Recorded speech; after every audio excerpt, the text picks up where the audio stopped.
Hey guys. So, I have a book review for you, and for once, it is not a shitty romance novel, believe it or not. Today's book that I am talking about is If We Were Villains by M.L. Rio. Oh god, the glare. Basically, I found out about this book, and it sounds really funny, on Tumblr. I use Tumblr all the time. I have one for the blog that I really have been bad about updating. But I have one that's a personal one as well. That's just kind of all my extra bullshit. And I follow the Tumblr user, the Duke of Buckingham. And basically the Duke of Buckingham is the author of this book. She has been working on it for a while. She'd been posting a lot, like, without saying much and saying, like, who she was.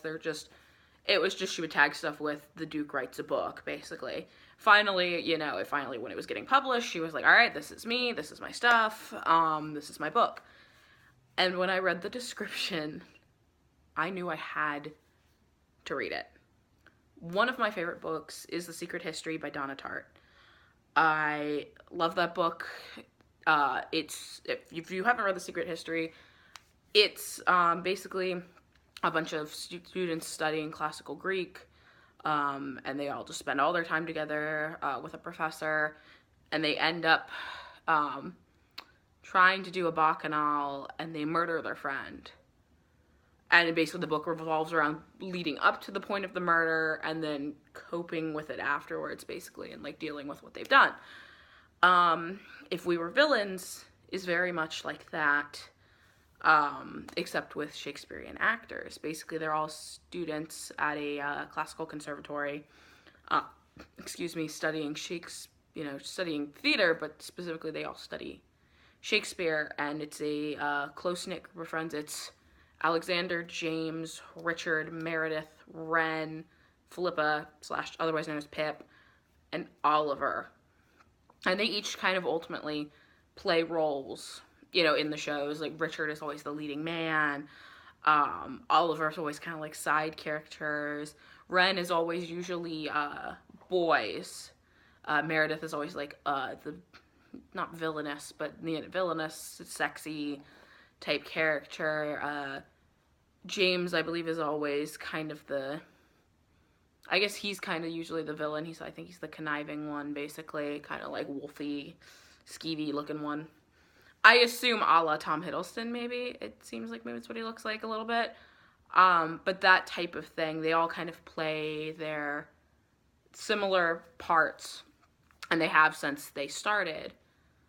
And basically, they get to their senior year, and things just start going wrong from the get-go. And it's very much Richard, who's usually, is the golden one, even though he's the pain in the ass, just starts kind of collapsing and breaking. Like, he's not acting right. And he gets to the point they're in rehearsals, and he's, like, hurting them, like, legitimately, like, they're bruised up and down their arms, and because they're doing Caesar, and he just like brutalizes them all. And it comes to a head where the next morning Oliver goes out and finds Richard face down in the lake. The issue is Richard's still alive, but him and everyone else let him die. And it just turns into kind of this big ordeal, basically, and the rest of the book is like after Richard's death. It's kind of how they cope with it. And the main narrator is Oliver, because this is basically all in, it's a frame story. It's Oliver with the detective that put him in jail, talking, basically the detective saying, I'm retiring and I don't feel like the story you told was the full story or the true story. And Oliver basically gets let off. He's supposed to be like in jail for like 10 years. He's in jail for like 6, I think. He gets let off for good behavior. And basically the detective goes, like, nothing's going to happen to you. Nothing's going to happen to anyone. I just need to know because I'm retiring and I want peace, basically, with this because I know there's more to tell. So it's all basically told in flashbacks of Oliver telling a story from his perspective. And it's interesting in that sense because it's very much one-sided. You don't get to see how Richard's feeling or James's feeling or any of them, or Meredith, none of them you don't get to see how they're all coping. You see how Oliver perceives them and how they're coping. And it's very much like looking back 10 years later and kind of going, oh yeah, this happened and this happened and this happened. Like, and like acknowledging like relationships with your friends years down the road when you can reflect. It's things you don't see in the moment. And I think that's what's so interesting about it. And which is why I have to say I like that, even though I love The Secret History, I like this more. One, because The Secret History, as much as I love it, makes me fucking sick to my stomach.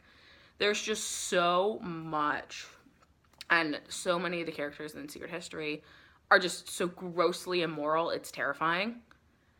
If we were villains, the characters in it, it's very much like they're all horribly human. And they feel too much, and that's the big thing. And like Oliver says, that's one of their issues, is because they're Shakespearean actors. Shakespeare's a world of extremes. That, like the characters, it's rage and lust and, you know, utter happiness. Like there's no middle ground in Shakespeare, and they've all become so absorbed in it that they don't feel quite the same way. They kind of now live in the Shakespearean kind of world of extremes.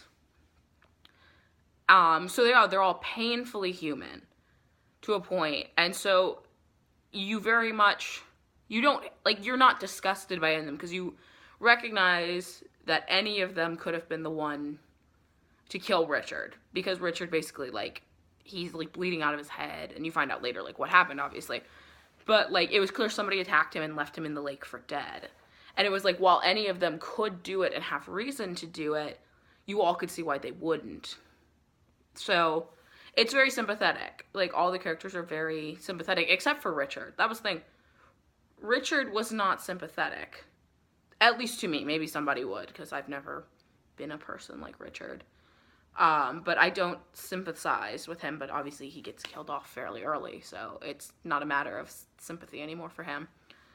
But I love this book. Like, and it's not well known. It just came out, like, at the end of April, because I pre-ordered it for my Kindle because I knew like I wanted to read it, but I also wasn't sure like how quickly I was going to be able to because of school. But I wanted to kind of have it where I could have it with me because it's like I always have my phone or my laptop, or I have my Kindle if it's actually charged with me. And because with Kindle I can read it on any of those, I was like, I knew I was not going to be able to read it all at once, and I still wanted to kind of be able to read it. So I literally just finished it like a couple minutes before I started filming this, and I've been reading this since like a couple days after it came out in the end of April. So I've been reading this on and off for about a month, but the plot is so compelling and kind of like, it's not too wild, so you're able to, like, I was able to take this time to read it and not like it not mess up the flow of reading it, basically. Like, it wasn't like me going, shit, what happened, 5 chapters ago, let me go back and reread it. I could put it down if I needed to. I didn't want to put it down, but I could, which is I think sometimes which marks a great book for me. It's like, you don't want to put it down, but the acknowledgement of, I can put this down and I can come back to it, a month from now, 6 months from now, probably not a year, because I think you'd forget most things after a year. But you're able to come back to it and have a general idea of what's going on and probably just start up and go, yes, I know what's happening. But yeah, this, all in all, I have to give it, I'm going to give it 4.5 out of 5 just because, I don't know, I kind of wish there was more, if that makes sense. More, when we finally, it's right at the very, very end that you find out, like, how Richard dies, and it's just very abrupt, and it's just kind of like it gets tidied up really fast. And I'd almost want more, I think, from that, in that sense. I wish that part was just a little longer. Not a lot, like, it didn't need to go on and on, but just a little longer. But this book is excellent. If you enjoyed The Secret History, you'll love this. Like, you really will. If you enjoy any kind of murder mystery type thing, or very odd, kind of just off studies of humanity, I guess, you would like this book. It's just very much, it basically, I connect with both of them because it's like, it's a situation of, you have a friend group and you see them 24/7 and you spend all your time with them, and tensions can run high. And it's kind of tensions run high in friend groups, you spend time, and this is kind of like the worst case scenario of what could happen in that intensity of emotions towards people. Yeah, highly recommend. You can get it on Kindle. You can get it on Amazon, I believe. You can get it from Barnes & Noble as well. I will obviously put the link in the description box to the Amazon one. So that way, if you guys want to get it on Kindle or whatever, like, you have the multiple options. If you enjoyed this review, I would really appreciate it if you liked it and hit subscribe. Let me know down below in the comments if you've read The Secret History, if you've read this, or any books along that line, and like as recommendations. That would be amazing, because I do like these. I like these in summer because I can kind of take the time if I need to step away and do that, because that's what I did with The Secret History. I kept having to put it down because it would just make me physically ill. But yeah, so that's all from me today. I will see you guys in my next video. Bye-bye.